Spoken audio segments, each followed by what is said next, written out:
Hello students, welcome to our YouTube channel Veda education learn from home. पिछली video में हमें law of constant proportion पढ़ा है, numericals problems देखे और वो एक verification of law of constant proportion भी हमने देखा है। और क्या कुछ न्यूमेरिकल्स प्रॉब्लम्स यानी कि एक असाइनमेंट आपको दिया हुआ है वो आपको सॉल्व करना था। ठीक है, so in this video we have to study about atoms, यानी कि हमें इस वीडियो में क्या पढ़ना है, एटम्स का देखना है, यानी कि इंटरनल स्ट्रक्चर क्या है, कैसा है। हमने 8th स्टैंडर्ड में पढ़ा ही हुआ है, सिर्फ हमें यहाँ पर उसका साइज, मास, वैलेंसी ये हमें देखना है। ठीक है, इस वीडियो में हम सिर्फ एटॉमिक साइज देखने वाले हैं। तो फिर तैयार हो जाओ, अब हम स्टार्ट करते हैं। Atom size, yes atom size means what, means atom का साइज, राइट। फॉर एग्जांपल ये जो वॉच लिया, ठीक है, हमें क्या करते हैं, ये वॉच लेते हैं। ओके, वॉच कैसे बनता है, yes this one is watch means matter. हर एक इसके last smallest particle that we call atom, matter के स्मॉलेस्ट पार्टिकल हम क्या बोलते हैं, एटम बोलते हैं। एंड बहुत सारे एटम आने के बाद ये वॉच तैयार हुआ है, हम ऐसे बोलते हैं, राइट। सो फिर here we have to find size of atom. Is this possible to find size of atom? Yes, is this possible? Yes, nowadays it is possible. Nowadays it is possible. अभी अभी के वक्त में possible है, क्योंकि बहुत सारे इक्विपमेंट आ गए हैं, माइक्रोस्कोप आ गए, फील्ड आयन माइक्रोस्कोप आए। इसकी वजह से हम क्या करते हैं, एटम के साइज देख सकते हैं। ऐसा क्यों बोल रहा हूँ मैं, हमें पता है एटम कैसा है। Atom is very very very tiny. Atom कैसा है, बहुत बहुत बहुत स्मॉल है। We cannot see through the naked और right, we cannot see through the naked eye. हम उसको ओपन आई से नहीं देख सकते, right. It is very very tiny particles ना, सो हम देख नहीं सकते। तो फिर हम एटम की साइज कैसे पता करेंगे?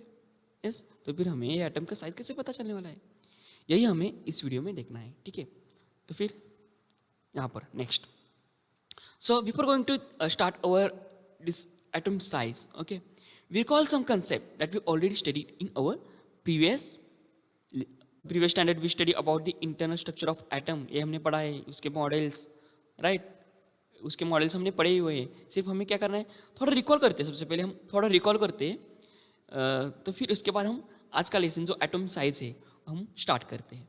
सो रिकॉल करने के लिए जो बुक में, आपके बुक में जो 2 क्वेश्चन है वो हम 2 क्वेश्चंस लेते हैं। तो फिर first questions, from which experiment was it discover that atoms have an internal structure when.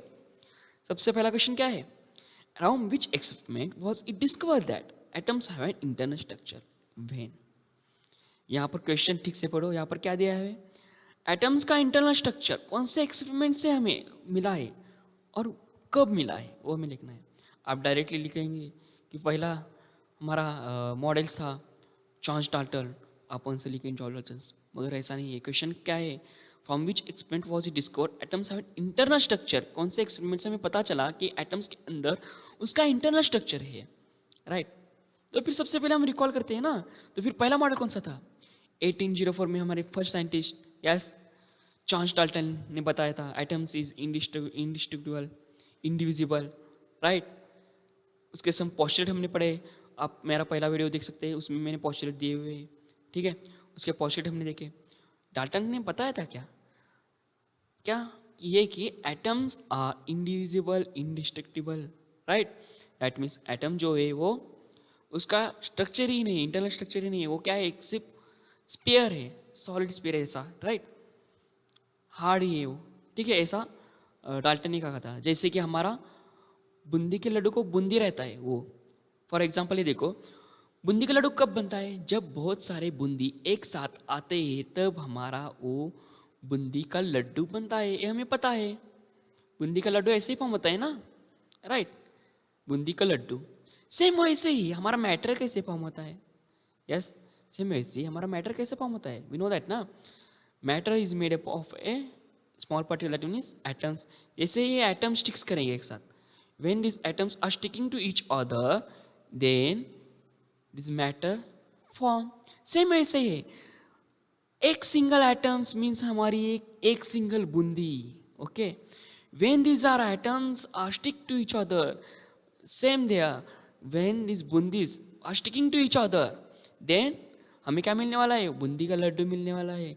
Same वैसे ही जब ये एटम एक साथ मिलने वाले, स्टिक होने वाला है, तब हमारा मैटर फॉर्म होने लगे, यानी कि ये बूंदी मीन्स अवर मैटर, और वो बूंदी का लड्डू का एक बूंदी मीन्स अवर एटम। Yes, right. ना यही है। सेकंड मॉडल कौन सा है, जे थॉमसन आए। जे थॉमसन ने क्या बताया, जे थॉमसन ने डिस्कवर किया इलेक्ट्रॉन्स का, तो फिर इलेक्ट्रॉन्स का डिस्कवर किया ना, तो फिर जे थॉमसन ने उसका मॉडल प्रपोज किया उसके बाद, क्योंकि सब एटॉमिक पार्टिकल्स है उसमें, एटम्स के अंदर सब एटॉमिक पार्टिकल्स है, यानी कि उसमें कोई इंटरनल स्ट्रक्चर होगा, ऐसे किसने कहा, जे थॉमसन ने कहा। तो जे थॉमसन का हम क्या बोलते हैं, जे थॉमसन हम फ्लडिंग मॉडल ऐसे ही बोलते हैं ना, यानी कि हमारा क्रिसमस का केक रहता है उसके साथ उसने कंपेयर किया था। जैसे सेम ऐसे ही वाटरमेलन ले लो। यस, वाटरमेलन में कैसे रहता है, जूसी पार्ट में रहता है, हम जो खाते हो सब जूसी पार्ट, उसमें वो ब्लैक कलर के सीड्स रहते हैं। सेम वैसे ही हमारा एटम्स का है, यानी कि yes, positive charges are through that atoms, atom में सब तरह के होते हैं। यस, और negative charges are embedded in that positive charge. Okay, negative charges रहते हैं वो एटम्स में इम्बेडेड रहते हैं उस पॉजिटिव चार्जेस में, राइट। सेम वैसे ही हमारा वाटरमेलन, जैसे कि फ्रूट, जूसी फ्रूट रहता है वो, यानी कि क्या वो हम खाते हैं, वो पॉजिटिव चार्जेस रहते हैं।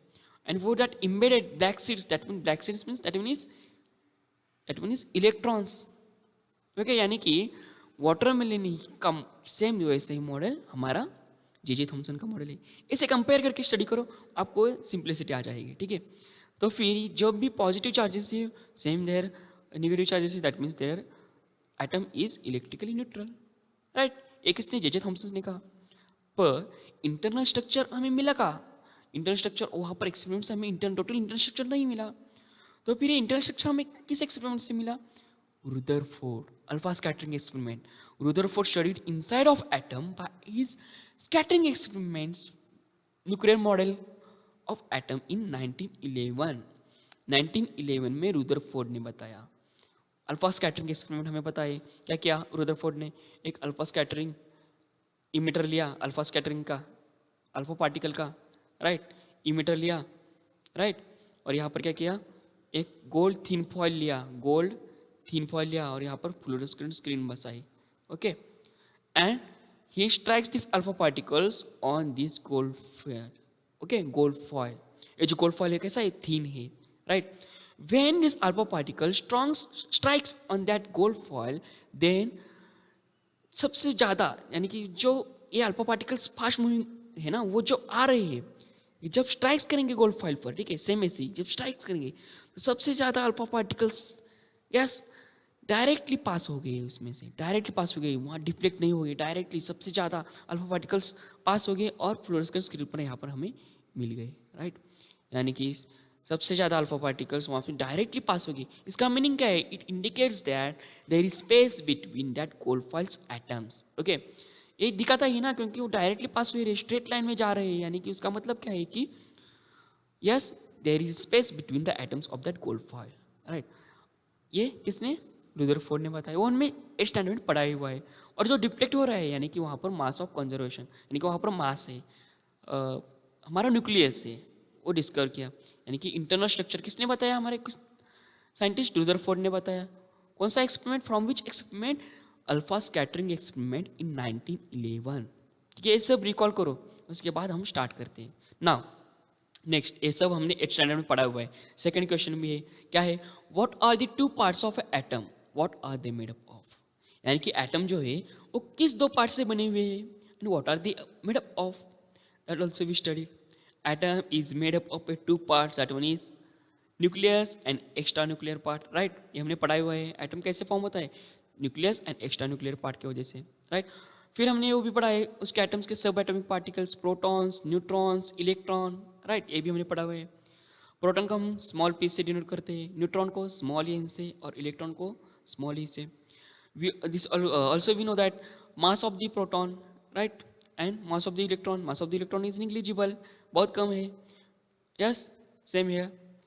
नाउ ये भी हमने पढ़ा है, सब atomic particles, protons and neutrons, yes, कहाँ पर रहते हैं, न्यूक्लियस में रहते हैं। इलेक्ट्रॉन्स कहाँ रहते हैं, एक्स्ट्रा न्यूक्लियर पार्ट में, जो ऑर्बिट्स रहते हैं उसमें न्यूक्लियस, यस, इलेक्ट्रॉन न्यूक्लियस पे घूमता रहता है।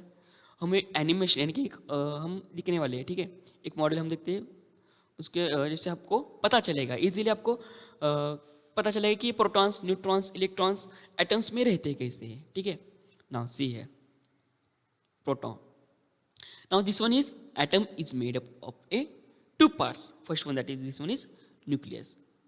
Okay, atom ये क्या है? Nucleus. Second part, extra nuclear part. This one. Okay, atom is made up of a two part. That means first one is nuclear and second one is extra nuclear part. Nucleus. This one is nucleus. Okay, extra nuclear part means जो nucleus के बाहर से last orbit, यानी कि जो atoms का last orbit, ये जो भी है सब, ये क्या है? Extra nuclear part. Okay, this one is extra nuclear part. अब न्यूक्लियस में क्या क्या रहता है, ये भी हमने स्टैंडर्ड में पढ़ा है। क्या है?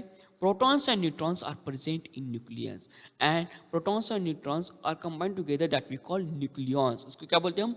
न्यूक्लियॉन्स बोलते हैं, राइट? न्यूक्लियॉन्स बोलते हैं protons, and this one is neutrons. Protons have positive charge and neutrons are electrically neutral. ये जो न्यूट्रॉन्स है वो न्यूट्रल रहते हैं, प्रोटॉन्स है उसके पास पॉजिटिव चार्ज रहता है। Okay, this one is neutrons and protons that we call nucleons.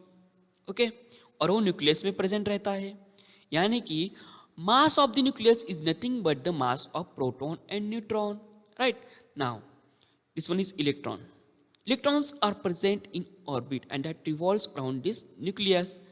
वो न्यूक्लियस के बाहर घूमता रहता है ना, revolves around this nucleus. Okay, so electron have negative charge. Electron के पास कौन सा चार्ज रहता है?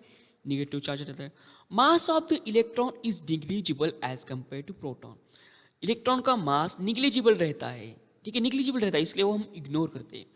तो फिर मास ऑफ दिस एटम हम किसको बोलेंगे? हम ऐसे ही बोलते हैं ना कि mass of the atom is concentrated in its nucleus, क्योंकि हम इलेक्ट्रॉन का मास से हम इग्नोर करते हैं, यानी कि एटम का मास जो है वो सब न्यूक्लियस में है। यानी कि atomic mass is nothing but the mass of the proton and mass of the neutron, right? Atomic mass is nothing but the total mass of proton and neutron. Okay, this one is clear, ठीक है। इस model से आपको पता चला होगा कि atoms का इंटरनल स्ट्रक्चर यानी कि कैसा होता है। सबसे पहले एटम्स कैसे फॉर्म होता है? एक nucleus and extra nuclear parts की वजह से। न्यूक्लियस में क्या रहता है? प्रोटॉन्स एंड न्यूट्रॉन्स रहता है, राइट? प्रोटॉन्स एंड न्यूट्रॉन्स रहता है। प्रोटॉन के पास पॉजिटिव चार्ज रहता है, neutrons are electrical neutrals and protons and neutrons are combined together, that we call nucleons. Okay, and electrons are revolve around this nucleus. Electron जो रहते हैं वो nucleus के यस ऑर्बिट में घूमते रहते हैं। ओके, ये हमने पढ़ा है, ठीक है। ये जो है एनिमेशन टाइप मैंने दिया हुआ है आपको, ठीक है।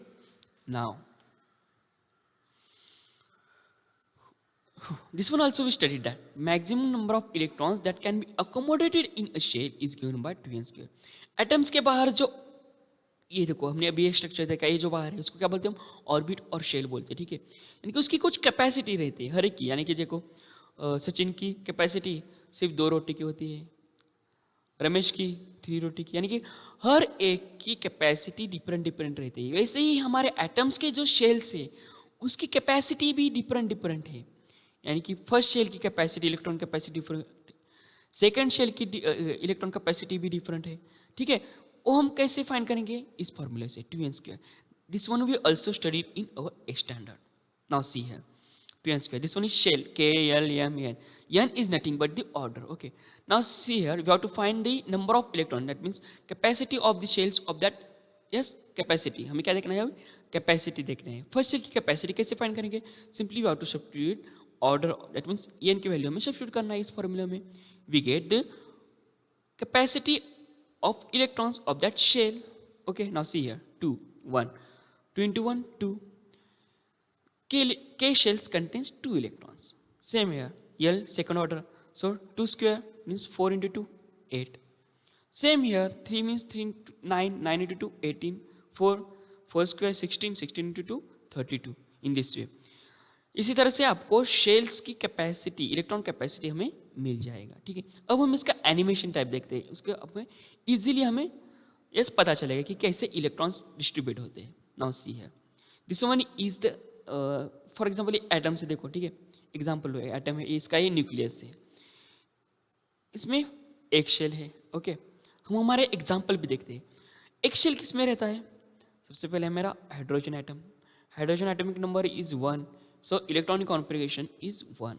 Okay, that means here is 1 electron. Same helium, helium कितना एटॉमिक नंबर 2, इलेक्ट्रॉनिक कॉन्फ़िगरेशन कितना 2 ही हुआ ना, उसका ऑर्बिट कितना है first only 1 shell that means K shell. इसकी कैपेसिटी क्या है 2n स्क्वायर. 2n स्क्वायर करो, 2n स्क्वायर कितना 1 first orbit, 2n square yes कितना हुआ 2n स्क्वायर कितना हुआ 1, 2 इंटू 1 2 इट गिव्स 2. इसकी कैपेसिटी नहीं आई 2 आई. ओके राइट, इसकी कैपेसिटी कितनी आई 2 आ गई. नाउ सेकंड शेल लेते हैं, 2n स्क्वायर फॉर्मूले से फाइंड आउट करो. 2 स्क्वायर 4, 4 इंटू 2 8, के बाद एल शेल 8, इसकी capacity 8 electron. Same here 2 into N 3, 3 square 9 into 2 18, 18 electron की capacity. 4 shell 4 square 16, 16 into 2 32, N shell की कैपेसिटी 32 इलेक्ट्रॉन्स की. ओके ऐसे ही हमें इलेक्ट्रॉनिक, ये क्या है इलेक्ट्रॉन शेल की कैपेसिटी है, ये भी हमने 8th स्टैंडर्ड में पढ़ा हुआ है, इसी पे मैंने एनिमेशन में दिया हुआ है. ठीक है, नाउ साइज ऑफ एटम, हमारे मेन पॉइंट पर हम आ गए. अब साइज ऑफ एटम, एटम का हमें साइज निकालना है, कैसे निकालना है वो भी हमें देखना है. ठीक है, now see here size of atom. The size of an atom is determined by its radius. ऐसे हमने अभी देखा ना. ठीक है, एक एग्जांपल लो, हाइड्रोजन, ये हाइड्रोजन का न्यूक्लियस है. ठीक है, ये हाइड्रोजन का क्या है न्यूक्लियस है. Hydrogen atomic number is yes, hydrogen का atomic number is 1, that means 1 electron present in its shell. 1 electron present है यानी कि सिर्फ एक ही शेल होगा. हाइड्रोजन का एग्जांपल ले रहे हैं, एक ही शेल होगा. ठीक है, ये रफली ठीक है एक ही शेल, हमने एक इलेक्ट्रॉन डिस्ट्रीब्यूट किया यहाँ पर. Okay this one. The size of atom is determined by its radius, यानी कि एटम का साइज हमें कैसे पता चलेगा उसके रेडियस से पता चला. This one. Now see here atomic radius क्या है देखते हैं. Atomic radius the distance between the nucleus of atom and its outermost orbit. Now see here atomic radius is nothing but the distance between this nucleus and its outermost orbit. Hydrogen का ये outermost orbit है ना, क्योंकि इसके पास एक ही shell है, यानी कि इसका एटॉमिक रेडियस क्या हुआ इस न्यूक्लियस का और उसके आउटरमोस्ट ऑर्बिट का डिस्टेंस, वो क्या हुआ एटॉमिक रेडियस रहा. And if you get the atomic radius of that atom then we get the atomic size of that atom. Okay this one is clear. Now see here atomic radius is expressed in nanometre. ये जो distance है वो कैसा atomic radius is expressed in nanometre से दिखाते हैं. Nanometre means 1 into 10⁻⁹. Now see here this one is nothing but the 1 एटोमीटर means 10⁻⁹ metre. Okay 10⁻⁹ metre. Atomic radius में पता चला, atomic radius means distance between the nucleus and its outermost orbit. ठीक है, atomic radius हमें पता चला तो we get the size of atom. Now we know ना कि atom is very tiny particle that we can not see through out the naked eyes. So फिर इसके वजह तो फिर हमें जो एटम देखना है तो हमें क्या करना होगा, इसलिए जो इलेक्ट्रॉन माइक्रोस्कोप यूज़ करते हैं हम, electron microscope, field ion microscope, scanning technique microscope, technology इतनी एडवांस होगी कि हमें एटम का एटम भी हम देख सकते हैं. ठीक है, through this electron microscope, field ion microscope, scanning technique microscope. ठीक है, यहाँ पर दिया हुआ है देखो, field ion microscope iridium atoms के है. ठीक है, यानी कि माइक्रोस्कोप से हम देख सकते हैं एटम. ओके नाउ सी है here is some values given of atomic radius of some atoms. Okay ये एक मार्क्स के लिए एमसीक्यू के लिए आ सकता है. ठीक है, नाउ सी है हाइड्रोजन एटम का एटॉमिक रेडियस कितना रहता है 10⁻⁻10. Water molecule 10⁻⁹. Haemoglobin molecule 10⁻⁸. ठीक है, ये हमें ध्यान में रखना है कि atomic radius of that atom एक मार्क्स के लिए आ सकता है. नाउ सी है स्केलेटन ऑफ इलेक्ट्रॉनिक कॉन्फ़िगरेशन. ठीक है, हम क्या करते हैं कुछ एग्जाम्पल लिखते हैं. हमें क्या करना है एटॉमिक साइज देखना है, तो फिर हम कुछ एग्जाम्पल लिखते हैं. इलेक्ट्रॉनिक कॉन्फ़िगरेशन भी हमने स्टैंडर्ड में पढ़ा हुआ है. कुछ एग्जाम्पल लेते हैं. Now see here hydrogen, hydrogen का एटॉमिक नंबर कितना है 1 है. And this we know that atomic number that means nothing but the electrons present in that atom. Okay atomic number जो है एलिमेंट का उतने ही इलेक्ट्रॉन्स उस एटम में रहते हैं, यानी कि उस एलिमेंट में रहते हैं. Okay, now see here hydrogen atomic number is 1. So here 1 electron present in hydrogen. 1 electron present है, राइट. 1 इलेक्ट्रॉन प्रेजेंट है यानी कि एक ही शेल है, राइट. एक ही शेल है. डिस्ट्रीब्यूशन कैसे होता है, यानी कि इलेक्ट्रॉन्स का डिस्ट्रीब्यूशन कैसे होता है, यही हमें देखना है. Skeleton of electronic configuration. Now see here 1 electron in its first shell. Now helium. Helium atomic number is 2. That means 2 electron present. 2 electrons. Shell, K shell. Capacity of first shell, K shell कितना है? 2 electrons. 2 n square 1. That means 2. So here 1 and 2 electrons present in its shell or orbit. Okay. Now lithium low. Atomic number is 3. That means 3 electrons present. So electron configuration क्या होगा इसका? 2 in first shell, 1 remains. That means 1 in second shell. So first shell K L ये fulfil हुआ. First shell fulfil ना, क्योंकि इसकी electron capacity सिर्फ 2 की है, यानी कि फर्स्ट शेल में सिर्फ 2 ही इलेक्ट्रॉन बैठ सकते हैं. उसकी कैपेसिटी इतनी है, उसको क्या बोलेंगे? फुलफिल हुआ तो डुप्लेट बोलेंगे, यानी कि हेलियम में क्या है? डुप्लेट है. नाउ सी है K shell L shell. That means here we have to increase 2 shell. Now see here, first electron, second electron, 1 electron remains. So we have to here increase 1 shell. एक shell हमें बढ़ाना होगा ना, क्योंकि एक electron हमारे पास है. Now see here, 1 electron is here. So lithium के कितने इलेक्ट्रॉन्स थे? 3. 2 electrons in first shell, 1 remains. So here that one is in second shell. Okay. तो फिर अब हमें क्या करना है? We have to study 2 properties of atomic size. Atomic size के हमें 2 प्रॉपर्टीज पढ़नी है, इसलिए हम अब क्या करते हैं? पहली प्रॉपर्टी हम देखते हैं. इसके लिए अब क्या करो? हाइड्रोजन वो इग्नोर करो, सिर्फ हेलियम एंड लिथियम देखो. नाउ सी है atomic radius means what? Distance between nucleus and it's outer most orbit. Distance between its nucleus and it's outer most orbit, this one is nothing but the atomic radius. अब ये देखो यहाँ पर कितने shells है? हमने अभी देखा हेलियम का इलेक्ट्रॉनिक कॉन्फिगरेशन अभी देखा 2 है, राइट. यानी कि एक ही शेल है, एक ही शेल है ना, राइट. हेलियम में एक ही शेल है. सेम है लिथियम का इलेक्ट्रॉन कॉन्फिगरेशन हमने अभी देखा, इसके इलेक्ट्रॉन्स के नंबर 3 है. इलेक्ट्रॉन कॉन्फिगरेशन क्या हुआ? 2 and 1, K shell and L shell, यानी कि 2 शेल है, राइट. 2 शेल है. Now see here atomic radius means distance between nucleus and its outermost orbit. Distance between nucleus and its outermost orbit. By observing these two, helium and lithium का observation करो, उसका atomic radius किसका ज़्यादा है? हमें देखने से ही पता चलता है लिथियम का एटॉमिक रेडियस ज़्यादा है. That means atomic size of lithium is bigger, right ना. लिथियम कैसा है? बिगर है हेलियम से, क्योंकि इसका एटॉमिक रेडियस तो कोई दिख ही रहा है ना, इसका ज़्यादा है as compare to helium. One more thing is there that helium have only 1 shell, एक ही शेल है हेलियम के पास. लिथियम के पास कितना शेल है? 2 शेल है. हेयर इंक्रीज ना 1 शेल, 2 शेल है, K shell and L shell. That means we get here first property. हमें फर्स्ट प्रॉपर्टी पता चली. क्या है फर्स्ट प्रॉपर्टी? इसके ऑब्जर्वेशन के बाद हम कंक्लूड कर सकते हैं. From this observation we can conclude that yes, if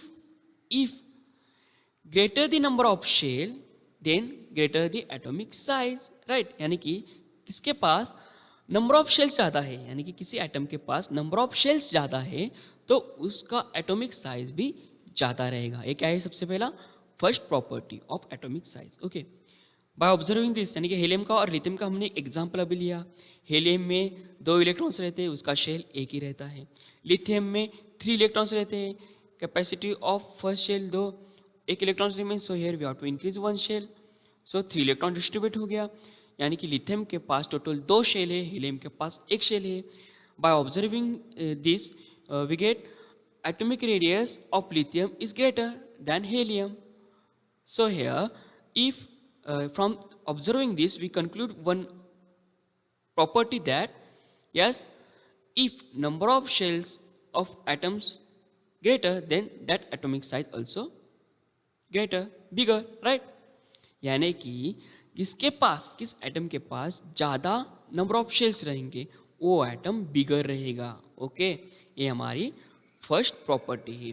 The atomic size depends on the number of electron orbits in the atom. Okay, now this one is clear. Now see here, the greater the number of orbits, larger the size. यही हमने property अभी निकाली है. Greater the number of orbits, orbits means shells. Okay, the greater the number of orbit, the larger the size. अभी हमने example देखा, lithium में 2 shell थे और हाइड्रोजन हीलियम में सिर्फ एक ही शेल था. So atomic size of lithium is bigger than that of the helium.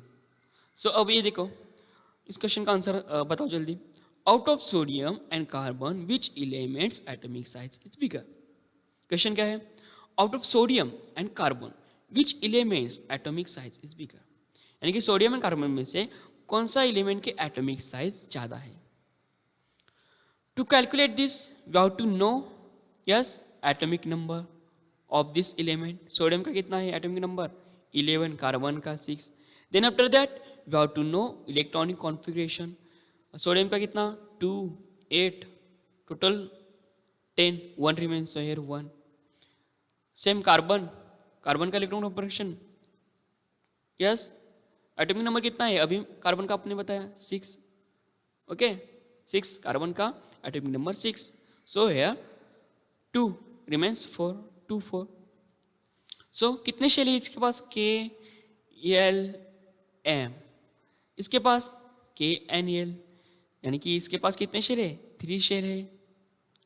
Yes, इसके पास कितने शेल है? 3 शेल है. इसके पास सिर्फ 2 ही शेल है. And from this property the greater the number of orbits the larger the size. इस property से हमें ये पता चलता है कि इसके पास, सोडियम के पास 3 शेल से है और कार्बन के पास 2 शेल से. सो sodium is bigger than that of carbon because it have greater number of orbit as compared to carbon. Okay, हमने इस यानी कि शेल की वजह से हमें पता चला कि कौन सा एलिमेंट्स का एटॉमिक साइज बिगर है. ओके, इलेक्ट्रॉनिक हमारे स्केलेटन से भी हम पता करते हैं. ठीक है, नाउ सी है. अब क्या करेंगे हम? ये हमने इलेक्ट्रॉनिक कॉन्फ़िगरेशन में पता चला. ठीक है, अब हम क्या करेंगे? इलेक्ट्रॉनिक स्केलेटन देखते हैं. ये भी आसान रहेगा आपके लिए. ठीक है, नाउ सी है. कार्बन, यस, अभी आप 6 इलेक्ट्रॉन्स रहते हैं, यानी कि 2 electrons present in its first shell and remaining 4 electrons in second shell. In this way 1, 2, 3, 4. Okay, same sodium में कितने रहेंगे? 11 electrons. Electron configuration 2, 8, 1, that means 3 shells. So here first shell में 2 इलेक्ट्रॉन्स, कैपेसिटी फुल होगी. Second shell में 8 electron की capacity रहती है. 8 electrons, 8 + 2, 10, 1 electron remains. So here we have to increase 1 shell. Third shell आएगा KLM शेल आ गया. 1 electron remains ना. So here 1 electron. Now observe this atomic radius of carbon and atomic radius of this sodium. Atomic radius कितना? Distance between the nucleus and its outermost orbit. And by observing this, ये observe करने के बाद हमें पता चल रहा है कि एटॉमिक रेडियस सोडियम का ज़्यादा है. When the atomic radius of sodium is ज़्यादा है तो कार्बन का एटॉमिक साइज कम रहेगा as compare to this sodium. Right, क्योंकि प्रॉपर्टी यही बताता है. फर्स्ट प्रॉपर्टी क्या बताता है? The greater the number of orbits the larger the size. यानी कि ऑर्बिट्स के नंबर्स किसके पास ज़्यादा है वो एटम्स बड़ा होगा. बिगर रहेगा. Now here we have to study second property. अब हमें क्या करना है? सेकंड प्रॉपर्टी पढ़ना है. अभी मैंने क्या किया? प्रॉपर्टी फर्स्ट पढ़ा है, यानी कि जिसके पास ज़्यादा नंबर ऑफ ऑर्बिट्स रहेंगे उसके एटॉमिक साइज ज़्यादा रहेगा. अब हमें सेकंड प्रॉपर्टी पढ़ना है. ठीक है, तो फिर ये जो सेकंड प्रॉपर्टी है उसके लिए मैंने आपके लिए एक एनिमेशन किया हुआ है. यानी कि हमारा डेली लाइफ पे डिपेंडेंट मैंने एनिमेशन आपके लिए डाला हुआ है. ठीक है, यानी कि इसके साथ हमें आसान रहेगा सेकंड प्रॉपर्टी. सो फिर तैयार हो जाइए. नाउ सी है, यहाँ पर एक मैंने क्या किया है? एक बिल्ली यहाँ पर के लिए है. सेम यहाँ पर बिल्ला हमने यहाँ पर इस सर्कल में टाई किया है. सेम सेटअप है, सेम एटॉमिक रेडियस, यहाँ पर सेम रेडियस है इसका, यहाँ पर भी सेम रेडियस है. ओके, पर यहाँ पर क्या किया हुआ है? 2 बिल्ली हमने अंदर डाली है, यहाँ पर 2 बिल्ला डाला है, टाई किया हुआ है. यहाँ पर एक मैंने कंडीशन भी डाली है. क्या है? कि बिल्ली का मास ज़्यादा है एज कम्पेयर टू दिस बिल्ला. यानी कि बिल्ला का मास निग्लिजिबल है. जैसे कि हमें एटम्स में हम देखते हैं कैसे प्रोटॉन का मास ज़्यादा रहता है और इलेक्ट्रॉन्स का मास निग्लिजिबल रहता है, ठीक है। ऐसा वैसा ही सेम ही है यहाँ पर, ऐसा ही है, ठीक है। नाउ सी है, इसका मास मैंने अभी भी बोला कि ज़्यादा है, उसका मास कम है, okay. Now this are the opposite, यानी कि ये बिल्ली है और ये बिल्ला है, यानी कि यहाँ पर क्या होने वाला है, यहाँ पर अट्रैक्शन होने वाला है। जैसे कि हमारा प्रोटॉन्स और न्यूट्रॉन्स, प्रोटॉन के पास पॉजिटिव चार्ज रहता है, इलेक्ट्रॉन के पास निगेटिव चार्ज रहता है, वहाँ पर भी अट्रैक्शन रहता है पोल की वजह से।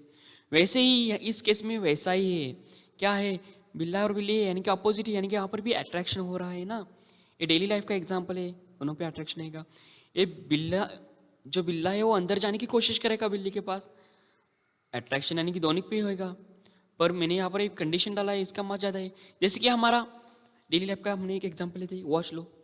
अब ये देखो, ग्रेविटेशन का हमें पता है, जब भी वॉच हमेशा छोड़ेंगे या ऊपर डालेंगे फिर क्या होगा, वो नीचे ही आने वाला है, राइट, नीचे ही आने लगेगा। किस वजह से, due to the gravitation of earth. This we know ना, because every object has its gravitation, यानी कि वॉच का भी ग्रेविटेशन का है, राइट। पर अर्थ का ग्रेविटेशन सबसे ज़्यादा है, इसलिए यस बहुत अट्रैक्ट करेंगे ना, वॉच भी अट्रैक्ट करेगा और अर्थ भी अट्रैक्ट करेगा वॉच को, सेम हियर, ओके। पर यहाँ पर वॉच ही नीचे जा रहा है, ऐसा क्यों हो रहा है, क्योंकि mass of that earth is bigger than that of the watch. So हमें क्या हमें क्या दिखता है कि अर्थ वैसे का वैसा ही है और वॉच हमारा नीचे आ रहा है। जैसे कि एप्पल गिर रहा है, एप्पल नीचे गिरता है और अर्थ, यस, अर्थ क्या करता है, एप्पल को अट्रैक्ट करता है। एक्चुअली एप्पल भी अर्थ को अट्रैक्ट करता ही रहता है, पर एप्पल ही नीचे आता है, अर्थ वहाँ पर नहीं आता। किस वजह से, due to the mass of that earth. Same here, same here, बिल्ली का मास ज़्यादा है, इसलिए बिल्ली जैसे कि वैसे ही है, बिल्ला ही अंदर जाने की कोशिश कर रहा है, okay, this one is clear. बिल्ली का मास ज़्यादा है, इसलिए बिल्ली वैसे की वैसे ही है। जैसे कि हमारे एटम्स में प्रोटॉन का मास ज़्यादा है, इसलिए प्रोटॉन्स न्यूक्लियस में ही रहता है और इलेक्ट्रॉन्स अंदर जाने की कोशिश करता है, okay, this one is clear. Now see here, अब हमारे मेन एक्सपेरिमेंट में आते हैं। यहाँ पर देखो, हमने बिल्ला ट्राई किया, बिल्ला अंदर जाने की कोशिश करेगा, ठीक है। इसका हमने अभी आंसर दिया, बिल्ली क्यों बाहर नहीं आ रही है, ठीक है, उसका मास ज़्यादा है। नाउ सी है, यहाँ पर मैंने क्या किया, दो बिल्ला टाई किया है, ठीक है, दो बिल्ला टाई किया है, इसका रेडियस सेम है, ऑलराइट, इसका रेडियस सेम है, ओके। नाउ सी है, यहाँ पर मैंने दो बिल्ला टाई किया, यानी कि यहाँ पर फोर्स ऑफ अट्रैक्शन ज़्यादा रहेगा। So here this atomic radius यहाँ पर कम रहेगा ना, इसका ज़्यादा, क्योंकि यहाँ पर एक ही बिल्ला है, यानी कि यहाँ पर अट्रैक्शन कम रहेगा। बट हियर यहाँ पर दो बिल्ला है, यानी कि अट्रैक्शन ज़्यादा रहेगा, इसलिए सर्कल्स अंदर आ गया, राइट। सेम जैसे कि हमारा एटम्स में रहता है, इसके लिए मैं एक एग्जांपल लेता हूँ, हाइड्रोजन, एक इलेक्ट्रॉन प्रेजेंट रहता है ना हाइड्रोजन में, इसलिए प्रोटॉन नंबर 1, ठीक है, यस, हाइड्रोजन में प्रोटॉन एक ही रहता है, इसके पास पॉजिटिव चार्ज है, इसके पास निगेटिव चार्ज है, ये इलेक्ट्रॉन है। कंपेयर करो हमारे एटम्स के साथ, ठीक है, protons present in nucleus, only one proton in, yes, hydrogen atom, okay. मैंने हाइड्रोजन का एग्जांपल लिया है, ये और ये हेलियम का, ओके। नाउ सी है, वी नो दैट जो प्रोटॉन्स है उसके पास पॉजिटिव चार्ज रहता है, इलेक्ट्रॉन्स है उसके पास निगेटिव चार्ज रहता है। That means opposites are there, that means there is attraction is there, attraction है ना वहाँ पर, ओके, यानी कि इलेक्ट्रॉन्स अंदर जाने की कोशिश करेगा। Now see here, same here, यहाँ पर क्या किया है, यस, इसके पास भी निगेटिव चार्ज है, यस, इसके पास पॉजिटिव चार्ज। हीलियम में दो प्रोटॉन्स रहते हैं, ओके, सेम हियर, मैंने दो प्रोटॉन्स लिए, दो इलेक्ट्रॉन्स प्रेजेंट रहते हैं इसके ऑर्बिट्स में, दो इलेक्ट्रॉन्स प्रेजेंट है, उसके पास रिवॉल्व करते हैं न्यूक्लियस में, right, okay, this one is clear. Now see here, this one we know the कि positive and negative charges, that means there is attraction.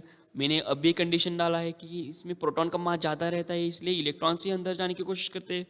यहाँ पर तो दो इलेक्ट्रॉन्स है as compare to hydrogen, so here दो electrons present है, यानी कि फोर्स ऑफ अट्रैक्शन वहाँ पर ज़्यादा है। यहाँ पर number of electrons is greater than the number of electrons of that hydrogen. यहाँ पर दो इलेक्ट्रॉन्स प्रेजेंट है, राइट, यहाँ पर दो इलेक्ट्रॉन्स प्रेजेंट है, यहाँ पर सिर्फ एक ही इलेक्ट्रॉन प्रेजेंट है।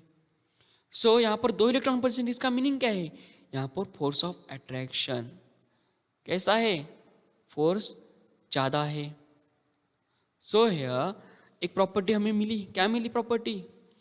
The number of electrons present in its outermost shell, yes, यानी कि नंबर ऑफ इलेक्ट्रॉन्स सबसे ज़्यादा किस एटम में रहते हैं, यस, वो एटम का साइज दूसरे एटम से कम रहता है। ओके, यानी कि ये देखो, इस एग्जांपल में देखो, हेलियम में 2 इलेक्ट्रॉन्स प्रेजेंट है। Due to the 2 electrons present in its outermost orbit of, yes, helium, there is force of attraction is greater than as compared to the force of attraction present in hydrogen atom because there is only one electron।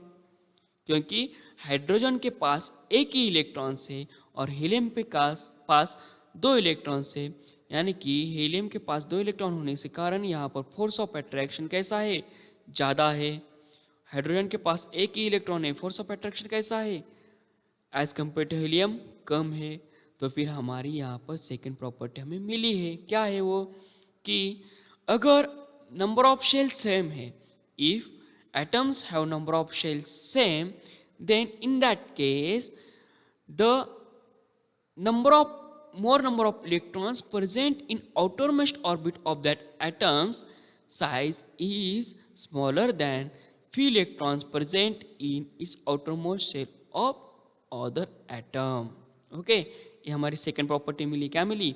If 2 atoms have same outermost orbit, अगर 2 atom के पास same outermost orbit है, जैसे कि हमें अभी देखा helium और hydrogen में आउटरमोस्ट ऑर्बिट सेम ही है, एक ही है, के शेल है। The atom having larger the number of electrons in the outermost orbit smaller than one having fewer electrons in the same outermost orbit. उसका मीनिंग क्या है कि larger number of electrons in the present outermost orbit is smaller than fewer electrons present in same outermost orbit. जैसे कि अभी हमने देखा helium में 2 इलेक्ट्रॉन प्रेजेंट है आउटरमोस्ट ऑर्बिट में, सो इसकी वजह से वहाँ पर फोर्स ऑफ अट्रैक्शन ज़्यादा रहेगा, इसलिए उसका atomic size as compare to hydrogen कम रहेगा, क्योंकि हाइड्रोजन के पास सिर्फ एक ही इलेक्ट्रॉन है।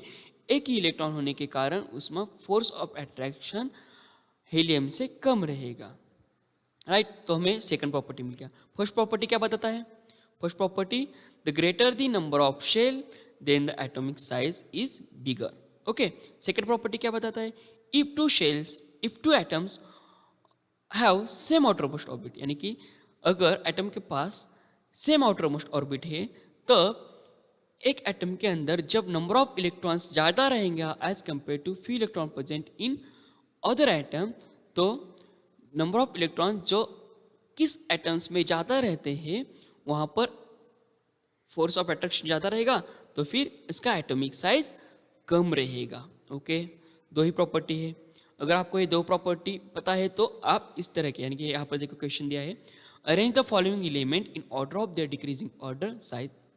ठीक है, यहाँ पर क्या करना है आपको, ये जो एलिमेंट दी है उसको आपको ऑर्डर में, डिक्रीजिंग ऑर्डर में आपको देना है, यानी कि सबसे पहले हमें क्या करना होगा, यस, डिक्रीजिंग ऑर्डर में लिखना है, यानी कि सबसे पहले एटॉमिक साइज किसका ज़्यादा है उसका आंसर हमें लिखना होगा। ठीक है ना, यहाँ पर एलिमेंट दिए हुए, ठीक है, उसके एटॉमिक नंबर हमें पता होना चाहिए। एटॉमिक नंबर के कारण ही हमें क्या पता चलता है, नंबर ऑफ इलेक्ट्रॉन्स पता चलता है। नंबर ऑफ इलेक्ट्रॉन्स के कारण ही हमें, यस, इलेक्ट्रॉनिक कॉन्फ़िगरेशन के कारण हमें नंबर ऑफ शेल्स पता चलता है।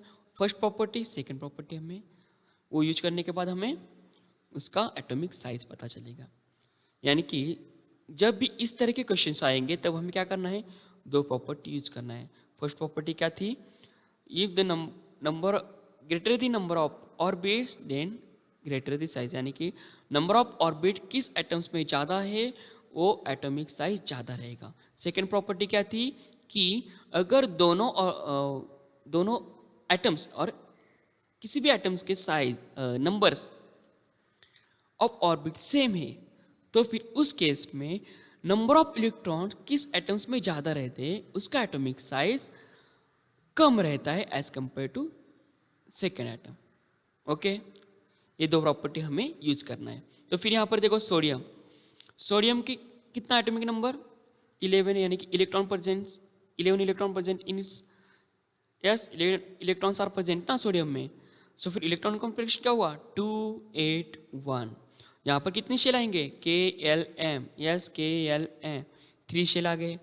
सेम मैग्नीशियम का देखो, मैग्नीशियम 12 रहता है, तो फिर उसका इलेक्ट्रॉन कॉन्फिगरेशन 2 8 2 आएगा। Yes, 2 electrons in first shell, 8 second shell and 2 electrons in a outer most shell. Okay, यहाँ पर भी 3 शेल आएगा। हाइड्रोजन, हाइड्रोजन में लिथियम देखो, लिथियम में 3 इलेक्ट्रॉन्स रहता है, एटॉमिक नंबर 3 है, सो 3 इलेक्ट्रॉन्स, तो फिर इलेक्ट्रॉन कॉन्फिगरेशन 2 एंड 1, यहाँ पर 2 शेल होगा KNL 2 शेल। हाइड्रोजन, हाइड्रोजन के पास कितने इलेक्ट्रॉनिक रहते हैं, atomic number is 1, so electron configuration is 1, only 1 shell. Boron, boron का एटॉमिक नंबर 5 रहता है, तो फिर 2 एंड 3 इलेक्ट्रॉन पर 2 एंड 3, 2 शेल्स आ दिया। बोरॉन में कितने शेल हो गए 2 शेल्स हो गए। Okay, this one is clear. Sodium के पास कितना शेल होगा 3 शेल, मैग्नीशियम के पास 3 शेल, लिथियम के पास 2 शेल्स, हाइड्रोजन के पास 1 शेल, बोरॉन के पास yes 2 shell. Okay, this one is clear. Now see here, we have to write decreasing atomic size, that means bigger atomic size किसका रहेगा वो हमें सबसे पहले लिखना हुआ, ठीक है। Now see here, first property क्या बताती है, नंबर ऑफ शेल्स किसके पास ज़्यादा रहता है उसका एटॉमिक साइज ज़्यादा रहता है। नाउ सी हियर 3 3, यानी कि इसके पास नंबर ऑफ शेल ज़्यादा है, sodium and magnesium, right, sodium and magnesium दोनों एलिमेंट्स के कोई एक एलिमेंट्स एटॉमिक साइज ज़्यादा रहेगा, पहली प्रॉपर्टी हमें यूज़ किया। सेकंड प्रॉपर्टी क्या बताती है, नंबर ऑफ शेल्स किसके पास ज़्यादा, नंबर ऑफ इलेक्ट्रॉन्स किसके पास ज़्यादा रहता है उसका एटॉमिक साइज कम रहता है। तो फिर यहाँ पर देखो 12 electrons are present, outer most orbit में जिसके पास ज़्यादा इलेक्ट्रॉन्स प्रेजेंट रहता है उसका एटॉमिक साइज कम रहता है। इसके पास 2 इलेक्ट्रॉन्स है, यानी कि मैग्नीशियम का एटॉमिक साइज कम रहेगा। सो हेयर सोडियम का सबसे ज़्यादा एटॉमिक साइज रहेगा, उसके बाद मैग्नीशियम का। सेकेंड प्रॉपर्टी यूज करने के बाद हमें मिल गया। नाउ सेकेंड शेल किसमें है, लिथियम एंड बोरॉन में है, तो फिर यहाँ पर फिर हमें 2 प्रॉपर्टी यूज करनी पड़ेगी। फर्स्ट प्रॉपर्टी हमने अभी यूज किया 2 शेल्स का, यस, आउटर मोस्ट ऑर्बिट में किसके पास ज़्यादा इलेक्ट्रॉन्स रहते हैं, सेकेंड प्रॉपर्टी बताती है ना, वो एटॉमिक साइज कम रहता है। नाउ सी है, इसके पास कितने, बोरॉन के पास 3 इलेक्ट्रॉन्स प्रेजेंट इन आउटर मोस्ट ऑर्बिट और लिथियम में सिर्फ 1 ही इलेक्ट्रॉन प्रेजेंट, सो यहाँ पर लिथियम का साइज ज़्यादा रहेगा, इसके बाद बोरॉन आएगा। और फर्स्ट प्रॉपर्टी यूज़ करने के बाद हमें यस हाइड्रोजन सबसे कम रहेगा। So here this one is the final answer. 1 mark के लिए आ सकता है या 3 मार्क्स के लिए आ सकता है। अगर 1 मार्क के लिए आया तो डायरेक्टली हमें 2 प्रॉपर्टी यूज़ करने के बाद ये आंसर लिखना है। अगर 3 मार्क्स के लिए आया तो क्या करना है, ये सब हमें सॉल्व करना है। सेम ऐसे ही हम इलेक्ट्रॉनिक स्केलेटन से भी हम निकाल सकते हैं। नाउ सी है, sodium 11, electron configuration 2 yes 2 8 1, 3 shells 2 8 1, okay, same here, magnesium 12 2 8 and 2 electron configuration, 2 electron configuration in first shell, 8 second shell, and here 2 in last shell, remaining 2 electrons in last shell. Okay, now lithium, okay, 3, hydrogen 1 electron present for, so 1 shell, boron, yes, 5 electrons there, so 2 in first shell and 3 electrons in second shell. Now here, how many shells are there in sodium? There are total 3 shells. Magnesium 2 shell, lithium, sorry, magnesium 3 shells, okay, lithium 2 shells, hydrogen 1 shell, and boron 2 shell. Here we have to write down answer. That one is we have to write down this element in decreasing atomic size. Okay, decreasing atomic size means सबसे ज़्यादा atomic size किसका है वो हमें लिखना होगा. So here we have to use that 2 properties. First property, yes, अभी हमने बताया कि किसके पास नंबर ऑफ शेल ज़्यादा रहता है वो उसका एटॉमिक साइज ज़्यादा रहता है. यहाँ पर थ्री शेल्स दो ही एलिमेंट में है, सोडियम में है, मैग्नीशियम में है। तो फिर हमें यहाँ पर सेकंड प्रॉपर्टी भी यूज़ करनी होगी। आउटरमोस्ट शेल में जिसके पास ज़्यादा इलेक्ट्रॉन्स रहता है उसका एटॉमिक साइज कम रहता है due to the force of attraction. Same here, यहाँ पर दो इलेक्ट्रॉन्स है तो फिर मैग्नीशियम का एटॉमिक साइज सोडियम से कम रहेगा इन दिस वे, राइट। नाउ उसके बाद सेकंड शेल, यहाँ पर भी लिथियम में भी है और बोरॉन में भी है। तो फिर सेकंड प्रॉपर्टी यूज करो, number of shell electrons outermost orbit किस में ज़्यादा है उसका एटॉमिक साइज कम रहेगा, यानी कि बोरॉन का। So here one electron is present in outermost orbit and here three electrons present. So here atomic size इसका बोरॉन का साइज कम होगा क्योंकि नंबर ऑफ इलेक्ट्रॉन्स, और सेकंड प्रॉपर्टी बताता है ना, number of electrons in outermost shell में किसके पास ज़्यादा रहता है उसका एटॉमिक साइज कम रहता है। सो इसलिए we have to write down here lithium, then after that boron. Now here only one shell remains, that one is in hydrogen, so here last one is hydrogen. So इसी तरह के questions आपको exam में आ सकते हैं 1 mark के लिए या 3 मार्क्स के लिए, उसी तरह से आपको लिखना है। तो फिर मैंने अभी उसके पहले यानी कि स्केलेटन से पहले मैंने जो दिखाया तो आपको ऐसा ही आंसर लिख सकते हैं 3 मार्क्स के लिए आया तो। यानी कि सबसे पहले क्या करना होगा, हमें उस एलिमेंट्स के इलेक्ट्रॉन कॉन्फ़िगरेशन लिखने होंगे, कितने शेल लगने वाले हैं, और उसके बाद वो फर्स्ट एंड सेकंड प्रॉपर्टी हमें यूज़ करना है। जो फर्स्ट प्रॉपर्टी मैंने अभी बताई कि अगर किसके पास एटम के पास सबसे ज़्यादा नंबर ऑफ शेल्स रहता है उसका एटॉमिक साइज ज़्यादा रहता है, और सेकंड प्रॉपर्टी कि अगर एटम्स में नंबर ऑफ शेल्स सेम है, अगर एटम्स में नंबर ऑफ शेल्स सेम है तो फिर उस एटम्स में आउटरमोस्ट ऑर्बिट में कितने सबसे ज़्यादा इलेक्ट्रॉन्स रहे तो उसका साइज कम रहेगा एज कम्पेयर टू सेम वाला जो सेकंड एटम है वो, ठीक है। इस तरह के आपको ये दो प्रॉपर्टी यूज़ करने के बाद आप इसका आंसर लिख सकते हैं ना। ये असाइनमेंट आपके लिए, असाइनमेंट 1 हमने देखा ही है, असाइनमेंट 2 देखो, ये आपके लिए आपको सेम हेयर 2 प्रॉपर्टीज हमें यूज करनी है। Now see here this question, arrange the following element in order of their increasing atomic size. Now see here we have to arrange this element in increasing atomic size, that means सबसे lower में जो होगा first atomic, yes first element रहेगा।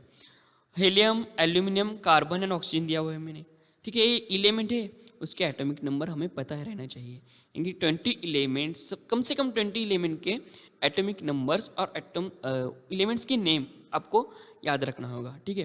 Helium, aluminium, carbon and oxygen दिया हुआ है, आपको उसके एटॉमिक नंबर्स का यूज़ करके आपको नंबर ऑफ इलेक्ट्रॉन्स पता चलेगा, यस। उसके बाद इलेक्ट्रॉन कॉन्फ़िगरेशन और वो 2 प्रॉपर्टी यूज़ करो तो फिर आप ये इस क्वेश्चन का आंसर आप लिख सकते हैं, ठीक है। अब हम अगले वीडियो में मिलते हैं, ठीक है, बाय।